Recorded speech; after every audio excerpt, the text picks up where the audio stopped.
이제 오늘부터 히브리서를 묵상하게 됩니다. 그래서 먼저 히브리서에 대한 간략한 개관을 좀 나누도록 하겠습니다. 우선 히브리서 저자는 알 수가 없습니다. 바울, 누가, 아볼로, 바나바, 실라 등등 여러 사람들이 거론되었지만 확실하게 알 수는 없습니다. 그래서 예전에 어떤 신앙 선배가 이제 이런 얘기들을 한 적이 있습니다. 그 이제 고대 사람인데 히브리서의 저자는 오직 하나님만 아신다. 그렇습니다. 히브리서 저자는 오직 하나님만 아시기 때문에 우리는 이것을 생각해 봐야 합니다.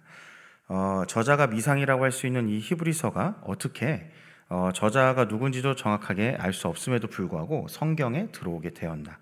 그만큼 히브리서가 탁월한 성경의 진리를 가지고 있는 책이라고 우리는 볼 수 있는 것입니다. 우리는 그리스도의 삼중직 직분을 알고 있습니다. 이것은 그리스도께서 선지자이시고 제사장이시고 왕이시라는 얘기인데요. 히브리서는 이 중에서도 그리스도의 제사장 직분에 대해서 가장 탁월하게 설명하는 책이라고 할 수 있습니다. 성경에서 히브리서만큼 예수님의 제사장 직분에 대해서 직접적으로 언급한 책이 드물고요. 거의 대부분 다른 성경들은 간접적으로 표현하고 있는데 히브리서는 많은 지면을 예수님의 제사장 되심, 더 나아가 우리의 유일한 대제사장 되심을 선포하고 있습니다. 그래서 만약에 히브리서가 없었다면 예수님께서 우리에게 제사장이 되시는데 그것이 어떠한 것을 의미하는지를 조금 알기가 어려울 수 있었다는 생각이 듭니다. 더불어서 히브리서가 이렇게 제사와 제사장에 관한 얘기를 많이 한다는 것은 히브리서를 잘 이해하시기 위해서는 꼭 레위기를 좀 잘 이해하실 필요가 있다는 것을 의미한다는 것을 여러분 기억하시기 바랍니다. 그렇다면 히브리서가 누구에게 쓰였을까요? 궁극적으로는 당연히 우리에게 쓰였는데요. 이 책을 먼저 받은 첫 번째 수신자들이 있었습니다. 그들은 바로 유대인 출신 그리스도인이라고 할 수 있는데요. 왜냐하면 아까도 말씀드렸듯이 이 히브리서가 레위기를 전제로 쓰이고 있기 때문에 아마 이방인들이 레위기를 잘 모르니까요. 이방인들에게 첫 번째로 간 책이라고 보기는 어렵고 유대인, 그 유대인 중에서도 이제 그리스도를 영접한 사람들에게 첫 번째로 갔다라고 볼 수 있습니다. 그렇다고 한다면 이 히브리서를 처음 받았다고 할 수 있는 유대 그리스도인들의 상황은 어땠는지 우리가 좀 말씀을 통해서 먼저 보겠습니다. 히브리서 10장 32절에서 37절인데요. 한번 같이 읽도록 하겠습니다. 전날에 너희가 빛을 받은 후에 고난의 큰 싸움을 견뎌낸 것을 생각하라. 혹은 비방과 환난으로서 사람에게 구경거리가 되고 혹은 이런 형편에 있는 자들과 사귀는 자가 되었으니 너희가 갇힌 자를 동정하고 너희 소유를 빼앗긴 것도 기쁘게 당한 것은 더 낫고 영구한 소유가 있는 줄 알미라. 그러므로 너희 담대함을 버리지 말라. 이것이 큰 상을 얻게 하느니라. 너희에게 인내가 필요함은 너희가 하나님의 뜻을 행함은에 약속하신 것을 받기 위함이라. 잠시 잠깐 오면 오실 이가 오시리니 지체하지 아니하시리라. 아멘. 히브리서를 받은 유대인들의 상황이 어떻습니까? 유대 그리스도인들의 상황이 고난의 큰 싸움을 견뎌내야 했고 비방과 환난으로서 사람에게 구경거리가 되었었고 심지어 소유를 빼앗긴 일도 있었다는 것입니다. 그러니까 이 예수님을 믿게 된 유대인들은요, 이방인들에게 이제 당연히 냉대를 받았을 것이고요. 뿐만 아니라 동족인 유대인에게도 이제 배척을 당했다라고 볼 수 있습니다. 이러한 상황에서 우리 오늘 히브리서가 가진 전체의 가장 기본적인 메시지는 뭐냐면 인내하라입니다. 방금 읽었던 10장 36절에서도 너희에게 인내가 필요하다라고 얘기를 하고 있습니다. 이제 11장으로 넘어가면 여러분이 너무나 잘 아시는 그 유명한 믿음장이 나오는데요. 이 믿음장도 잘 살펴보면요, 그들이 단순하게 믿음이 좋았다는 얘기를 하고 싶은 게 아닙니다. 그들이 믿음으로 인내하는 삶을 살았다는 것을 증언하기 위해서 히브리서 11장이 기록되어 있는 것입니다. 우리 다 같이 히브리서 11장 36절에서 38절을 읽겠습니다. 네, 같이 읽어보겠습니다. 시작. 또 어떤 이들은 조롱과 채찍질 뿐 아니라 결박과 옥에 갇히는 시련도 받았으며 돌로 치는 것과 톱으로 켜는 것과 시험과 칼로 죽임을 당하고 양과 염소의 가죽을 입고 유리하여 궁핍과 환난과 학대를 받았으니 이런 사람은 세상이 감당하지 못하느니라. 그들이 광야와 산과 동굴과 토굴에 유리하였느니라. 네. 아까 히브리서 10장을 읽었을 때도 그들이 이제 여러 고난을 받고 있지 않았습니까? 마찬가지로요, 그들의 조상이라고 할 수 있는 믿음의 조상이라고 할 수 있는 히브리서 11장의 사람들도요, 이러한 고난을 받았다라고 얘기하는 것입니다. 그래서 그들이 가진 믿음이라는 것은 반드시 기본적으로 무엇을 수반한다? 인내를 기본으로 하고 있는 그 믿음이라는 것입니다. 왜냐하면 인내 없는 믿음이란 불가능하기 때문인 것이죠. 그래서 이러한 믿음의 인내가 우리에게 오늘 히브리서를 통해서 요구됩니다. 그런데 이 히브리서 저자는 그 믿음의 인내가 너의 힘과 능력과 너의 생각과 계획과 너의 뜻에서 나오는 것이 아니고 오직 예수 그리스도를 바라볼 때 가능하다라고 얘기합니다. 우리 그 유명한 히브리서 12장 1절과 2절을 한번 또 읽어보겠습니다. 시작. 이러므로 우리에게 구름같이 둘러싼 허다한 증인들이 있으니 모든 무거운 것과 얽매이기 쉬운 죄를 벗어버리고 인내로써 우리 앞에 당한 경주를 하며 믿음의 주요 또 온전하게 하신 예수를 바라보자. 그는 그 앞에 있는 기쁨을 위하여 십자가를 참으사 부끄러움을 개의치 아니하시더니 하나님 보좌 우편에 앉으셨느니라. 아멘. 이러한 믿음으로 인내한 허다한 증인들, 우리 믿음의 선배들이 구름같이 많이 있다는 것입니다. 그래서 우리도 인내로 이 믿음의 경주를 해야 하는데 그것은 오직 어떻다? 예수 그리스도를 바라볼 때 가능하다. 왜냐하면 예수님이 믿음의 주가 되시고 온전하게 하시는 분이기 때문이죠. 예수님께서도 십자가를 인내하심으로 그 경주를 감당하셨다라고 얘기하는 것입니다. 그런데 히브리서는 이러한 인내를 가르치기 위해서, 이제 이것이 10장, 11장, 12장에 계속 나오는 내용이죠. 이러한 기본 메시지인 인내하는 것을 가르치기 위해서 1장에서부터는 무엇을 가르치고 있냐면 예수님이 누구신지를 먼저 우리에게 선언하고 있다는 것입니다. 왜냐하면 예수님을 바라본다면서 예수님이 누구신지를 모른다는 건 이상한 얘기라는 것이죠. 난 예수님을 믿어. 근데 그분이 누군지는 몰라. 이게 굉장히 이상한 말이죠. 나는 믿음의 경주를 위해서 예수님을 바라볼 거야. 그런데 예수님이 누구신지는 잘 모르겠어. 이것은 불가능하다는 것입니다.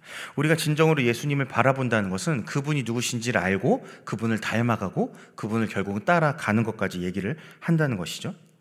여러분, 우리가 예수님 믿는다고 하면서 예수님을 모른다는 게 말이 안 되는 건데 이것이 실제로는 수없이 일어나고 있습니다. 그 증거가 무엇입니까?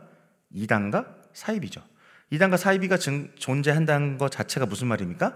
예수님을 믿는데 예수님이 누구신지 모른다는 겁니다. 그러니까 사람을 교주로 섬기고 사람을 하나님이라고 믿을 수 있는 일들이 생기는 것이죠. 그래서 우리는 히브리서를 볼 때요, 참 이제 읽는 구절들만 이제 이렇게 주로 많이 보는데요.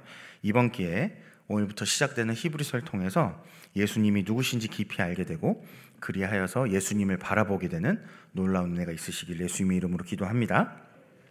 여러분, 이제 히브리서를 계속해서 보시게 되시면 관통하는 키워드가 있는데요. 그것은 무엇이냐면 뭐뭐보다 더 좋은이라는 문구입니다.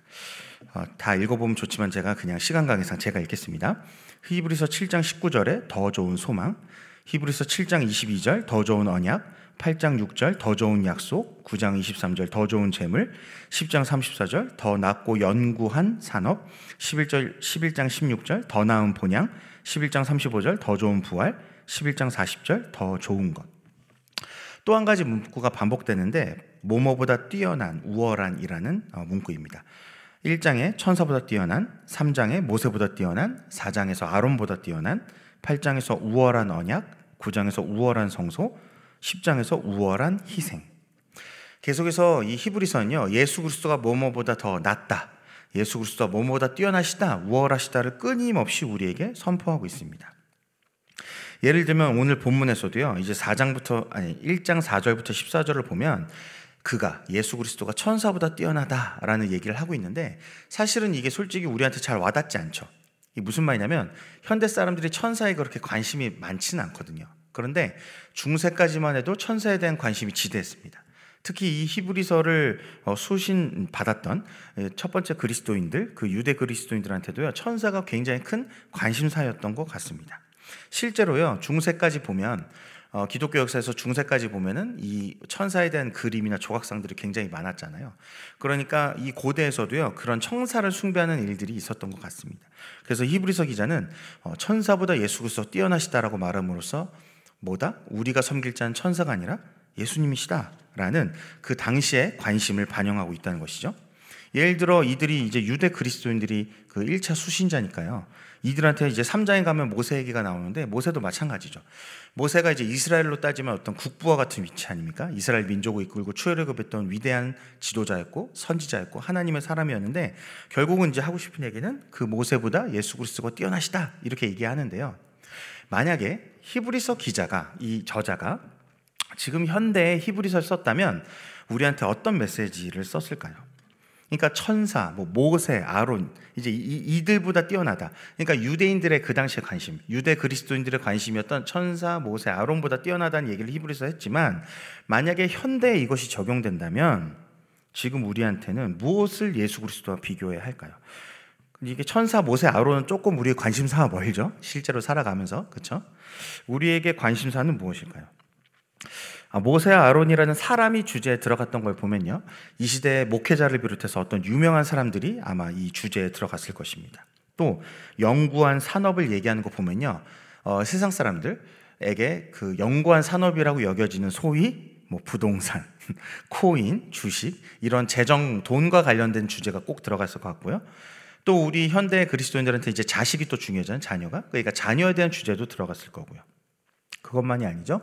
요즘 이 시대는 이제 내가 왕이고 내가 주인이고 내가 나의 주인이고 이런 시대니까요. 나의 생각, 나의 뜻, 나의 계획, 이런 것들이 또한 주제에 들어갔을 것 같습니다. 여러분, 우리가 히브리서를 읽어나가면서 결국은 이제 우리가 천사보다, 모세보다, 아론보다 뛰어나신 예수 그리스도를 만나는 것도 중요한데, 실제로 우리에게 적용되기 위해서는 무엇이 비교가 돼야 되냐면, 내가 소중하다고 생각했던, 내가 중요하다고 생각했던, 내가 우월하다고 생각했던 그 모든 것들이 내가 믿고 있는 예수님과 반드시 어떻게 된다? 비교되어야 된다는 것입니다. 그리고 나서 확인이 돼야 됩니다. 진짜 예수님이 그것보다 더 뛰어나신 분이신가? 정말로 내 삶 가운데서 그분이 더 우월하시고 더 나으신 분이라고 믿고 따르고 그렇게 실제로 가고 있는지가 이 히브리서를 읽으면서 적용이 돼야 된다는 것이죠. 여러분, 당시 유대 그리스도인들이 헷갈렸던 이유는요, 예수 더하기 천사라고 생각했고 예수 더하기 모세였고 예수 더하기 아론이었기 때문입니다. 여러분, 현대 그리스도인들, 우리가 헷갈린 이유도 마찬가지입니다. 예수 더하기 내 돈이고 예수 더하기 내 자식이고 예수 더하기 내 뜻, 내 계획, 내 생각이 되기 때문에, 그렇게 믿고 있기 때문에 우리가 헷갈리는 것입니다. 그러나 예수님께 무언가를 더할 것은 없습니다. 오직 예수, 오직 예수, 예수 그리스도밖에 없으시다를 히브리서가 말하고 있는 것입니다. 그 이유가 무엇이냐면 오늘 본문 1절에서 3절을 읽겠습니다. 본문 1절에서 3절 같이 읽겠습니다. 시작. 옛적에 선지자들을 통하여 여러 부분과 여러 모양으로 우리 조상들에게 말씀하신 하나님이 이 모든 날 마지막에는 아들을 통하여 우리에게 말씀하셨으니 이 아들을 만유의 상속자로 세우시고 또 그로 말미암아 모든 세계를 지으셨느니라. 이는 하나님의 영광의 광채시요 그 본체의 형상이시라. 그의 능력의 말씀으로 만물을 붙드시며 죄를 정결하게 하는 일을 하시고 높은 곳에 계신 지극히 크신 이의 우편에 앉으셨느니라. 아멘. 1절에 말씀하신 하나님 나오죠. 그런데 그 말씀하신 하나님께서 이제 누구를 통해서 말씀하시겠다고 결정하셨습니까? 2절, 이 모든 날 마지막엔 누굴 통하여? 아들을 통하여, 오직 예수 그리스도를 통하여 우리에게 말씀하신다. 여러분, 하나님께서 예수 그리스도를 통하여 말씀하신다고 했기 때문에 우리가 먼저 예수님을 바라봐야 되고 예수님을 알아가야 되는 것입니다. 사람이 아니고 상황이 아니고 돈이 아니고 내가 아니라 누구를 통해서 말씀하신다? 오직 예수 그리스도. 여러분, 설교를 듣지 말라는 말이 절대 아닙니다. 그 어떤 것도 예수님과 비교할 수 없고 예수님보다 높여서는 안 된다는 말입니다. 여러분, 예배 가운데, 말씀 가운데, 기도 가운데 예수 그리스도를 통해서 말씀하시는데, 히브리서 기자가 왜 1장부터 해서 어려운 얘기들을 계속해서 우리에게 가르치려 하냐면, 오직 예수 그리스도를 통해서라는 것이 내가 생각하는 그 예수 그리스도, 내 감정이 느끼는 그 예수 그리스도가 아니라 성경이 말하는 예수 그리스도를 받아들여라. 그것을 믿어라. 내 생각의 예수 그리스도, 내 감정의 예수 그리스도를 배제하고 그것들을 주님 옆에 내어놓고 끊어버리고 성경이 말하는 예수 그리스도 오직 받아들이라고 가르치기 위해서 이 앞장에서 예수님에 관해 어려운 얘기, 다소 우리와 거리가 있는 것 같은 얘기를 계속해서 우리에게 선포하고 가르친다는 것입니다. 그래서 이 새벽에 여러분, 성경이 말하는 예수 그리스도를 배워나가시기를 예수님의 이름으로 축복합니다. 왜 오직 예수 그리스도인가? 여러분, 2절 다시 한번 보십시오. 2절에 보면 예수님만이 무엇이다? 하나님의 영광의 광채이시고 그 본체의 형상이시기 때문입니다. 여러분, 출애굽기 34장에 보면요, 모세가 하나님을 잠깐 대면했을 때 이 얼굴에 막 광채가 나가지고 어떻게 했습니까? 사람들이 막 눈이 부셔서 보지 못하니까 이제 수건을 잠깐 썼잖아요. 여러분, 사람이요, 하나님의 영광의 광채를 비출 수 있습니다. 어떻게? 아주 일시적으로 비출 수 있습니다. 그러나 영원히 비출 수는 없죠. 그러나 예수님은 어떤 분이시라고요? 그 영광의 광채 그 자체이시다. 반사하는 정도가 아니라 스스로 무엇이시다? 스스로 빛이 되신다. 하나님을 비추시는 그 빛이 되신다라고 히브리서 기자가 얘기하는 것입니다. 또한 우리가 예수님을 닮아갈 수 있는데요, 그러나 일부분밖에 닮지 못합니다. 우리는. 그러나 예수님은 그 하나님 본체의 형상을 닮은 정도가 아니라 무엇이다? 그 자체이시다. 여기에 이제 사용된 헬라어가요, 카라크테르라는 단어인데, 이 단어는 그 로마 당시 이제 동전을 이렇게 만들 때 이렇게 모양을 만든 다음에 이제 금속에다가 이렇게 찍잖아요. 그러면 이제 동전의 그 모양이 문양이 새겨져 나오지 않습니까? 그런 것입니다. 모양이 있는데 이게 있는데 요거를 그대로 찍으면 요 모양대로 나온다.